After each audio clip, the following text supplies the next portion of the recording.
This ABC 15 News Update is sponsored by Sanderson Ford, America's best-selling Ford dealership. And good morning on a Thursday. Nick Saletti here with our top story. So for the first time since 2009, a Democratic governor will lead the state of Arizona. In just a few hours, Katie Hobbs is going to give her first speech as governor at an inauguration ceremony at the Capitol. So what will the first 100 days in office look like? Mark Phillips spoke with her to find out, and she said the biggest challenge for her administration is going to be finding common ground in these polarized times. Governor Katie Hobbs is promising a bold agenda for her first 100 days in office. Improving the economy for workers, affordable housing, immigration, education, and water security are all on her to-do list. We have a lot of issues to tackle. I think Arizonans expect leadership that's going to deal with multiple things at a time. Recent rains and snow aside, protecting Arizona's water interest is at or near the top of the governor's first 100-day priorities. We have to protect the Colorado River water, protect Arizona's interests in the Colorado River water. In 2022, the legislature dedicated more than $1 billion to develop and identify long-term sources for water.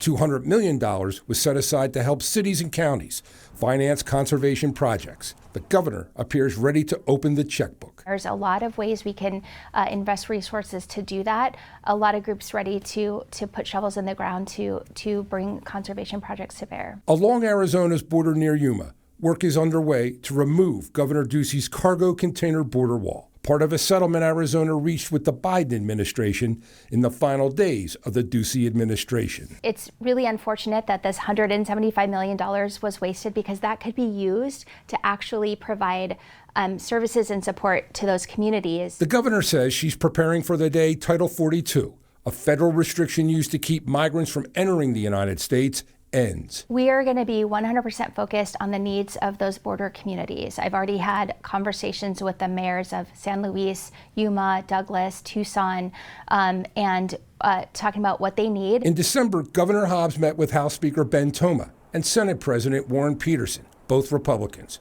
Hobbs believes some issues, like affordable housing, there's common ground.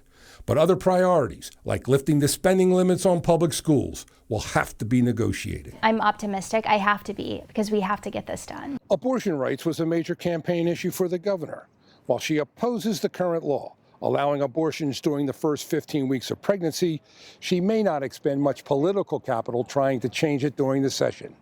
The governor believes that a ballot initiative, which would allow total access for women, is the better alternative. Mark Phillips, ABC 15, Arizona.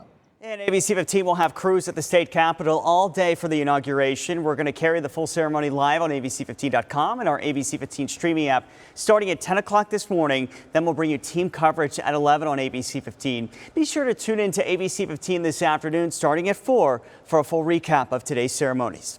The city of Phoenix now has its next vice mayor. Phoenix City Council member Councilwoman Ansari has been selected as the new vice mayor. She's the youngest woman in Phoenix City Council history and the first Iranian American elected to public office in the state of Arizona.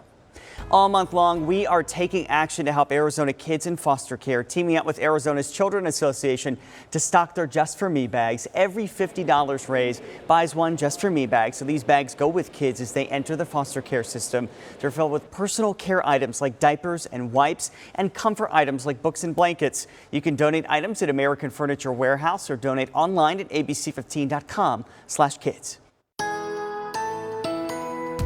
Time for your most accurate forecast. I'm meteorologist Iris Hermosillo. Our next storm system is bringing valley rain chances and high country snow chances again today into tonight. For the valley, it's a slight chance of an evening shower, and it's likely late evening. If we do get any rainfall, it'll likely be very light amounts, less than 1/10 of an inch. For the high country, we'll see some snow showers developing by the evening and into the overnight hours as those snow levels drop to about 6,000 feet with the storm. For Flagstaff, that snow chance into that likely range tonight, but we're likely only going to pick up about 1 to 2 inches of snow with this storm. It'll be more impactful across the western U.S. and especially in California. But as this storm system moves east, we're going to get the tail end of it. And there you see those showers moving in by this evening. They'll be gone by midday tomorrow. And then we're going to be dry as we head into the weekend. A high of 68 today, tomorrow down to 65, then mid to upper 60s through the weekend, and dry in the high country this weekend before rain and snow chances go back up early next week. For the latest headlines, weather, and traffic, go to abc15.com or just download our free ABC 15 mobile app. This ABC 15 News Update is sponsored by Sanderson Ford, America's best-selling Ford dealership.